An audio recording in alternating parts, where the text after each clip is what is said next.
कामयाब रहा, गैर मामूली उसका स्पॉन्टेनियस रिएक्शन रहा और ख़ास तौर से तेलंगाना, हैदराबाद और कर्नाटका से जो अभी तक हमारे पास रिपोर्ट्स आ रहे हैं, पूरे लोगों ने बिला लिहाज मज़हब मिल्लत इसका साथ दिया है। मैं उनका शुक्रिया अदा करता हूं और इस प्रोटेस्ट करने का एक ही मकसद है कि हम नरेंद्र मोदी गवर्नमेंट को ये पैगाम देना चाहते हैं, ये मैसेज देना चाहते हैं कि आपने जो वक्फ अमेंडमेंट एक्ट 2025 बनाया है वो वक्फ बोर्ड के मफाद में नहीं है, वो वक्फ बोर्ड को बर्बाद करता है, वक्फ की प्रॉपर्टीज़ को ख़त्म करता है और ना उससे कोई रेवेन्यू में इजाफा होने वाला है।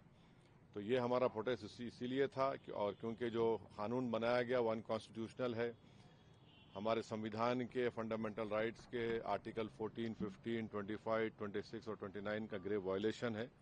इसीलिए ये प्रोटेस्ट कॉल दिया गया है। आइंदा 1-2 हफ्ते के बाद ह्यूमन चेन का भी प्रोटेस्ट होगा, राउंड टेबल कॉन्फ्रेंस होंगी। तो ये हमारा प्रोटेस्ट उस वक्त तक चलता रहेगा जब तक नरेंद्र मोदी की हुकूमत इस बिल को वापस नहीं लेगी। मैं आप तमाम का शुक्रिया अदा करता हूं जिन्होंने इस बत्ती गुल प्रोग्राम में हिस्सा लिया। जिस तरह का ये बत्ती गुल कार्यक्रम या प्रोग्राम की जब बात करते हैं तो आपको क्या लगता है कि इस तरह के प्रोग्राम से क्या संदेश या क्या असर हो सकता है? नहीं, ये देखिए, ये स्पॉन्टेनियसली जनता ने 15 मिनट के लिए अपने घर की लाइट को बंद किया, अपने कमर्शियल एस्टेब्लिशमेंट्स की लाइट को बंद किया और एक मैसेज हम देना चाह रहे हैं प्रधानमंत्री नरेंद्र मोदी को कि आपने जो कानून बनाया वो अनकॉन्स्टिट्यूशनल है, वो ब्लैक लॉ है, वो वक्फ प्रॉपर्टीज़ को बचाने के लिए नहीं, वक्फ प्रॉपर्टीज़ को बर्बाद करने के लिए। और एक ऐसा एक्ट आपने बनाया जो भारत के मुसलमानों की मस्जिदों को, कब्रस्तानों को, वक्फ की प्रॉपर्टीज़ को उनसे छीनने का एक एक्ट बनाया आपने।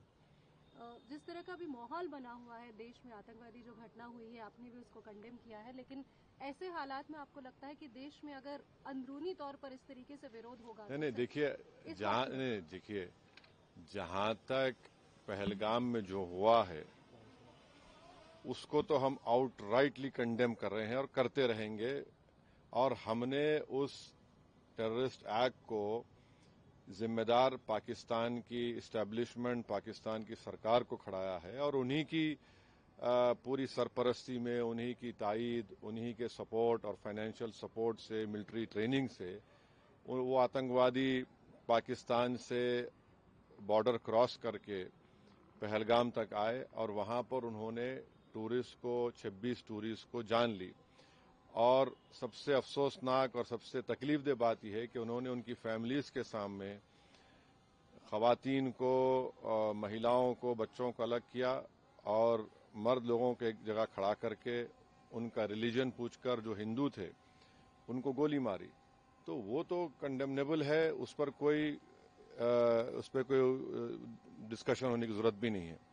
जहां तक हमारा ये प्रोटेस्ट है इस कानून के खिलाफ, वो तो एक ऑनगोइंग प्रोटेस्ट था और आपको मालूम होगा कि all India Muslim personal law board ने उस टेररिस्ट एक्ट को कंडेम किया और करीब 3 दिन तक हमने अपने प्रोटेस्ट को रोक के रखा। तो ये पहले से तयशुदा प्रोग्राम है। जहां तक देश की अखंडता, देश की इंटीग्रिटी की बात आएगी उसमें तो कोई कॉम्प्रोमाइज नहीं हो सकता।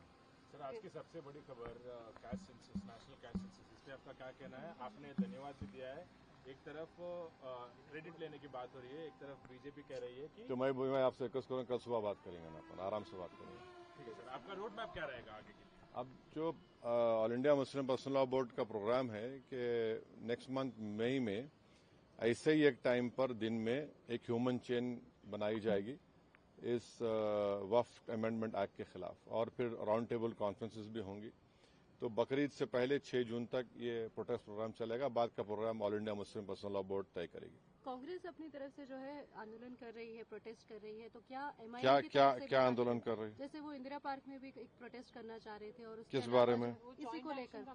तो अब हर एक कर सकता है। क्या एमआईएम भी ऐसा कुछ प्लान कर रही है? नहीं, देखिए, हमारा जो प्रोटेस्ट प्रोग्राम है हम all India Muslim personal law board के ही उनके इंस्ट्रक्शंस पर उनके साथ हम प्रोग्राम कर रहे हैं।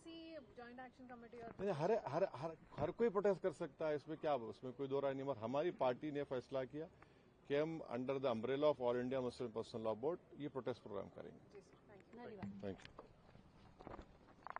మరిన్ని ట్రెండింగ్ వీడియోల కోసం న్యూస్ 18 తెలుగు యూట్యూబ్ ఛానల్ ను సబ్స్క్రైబ్ చేసుకోండి।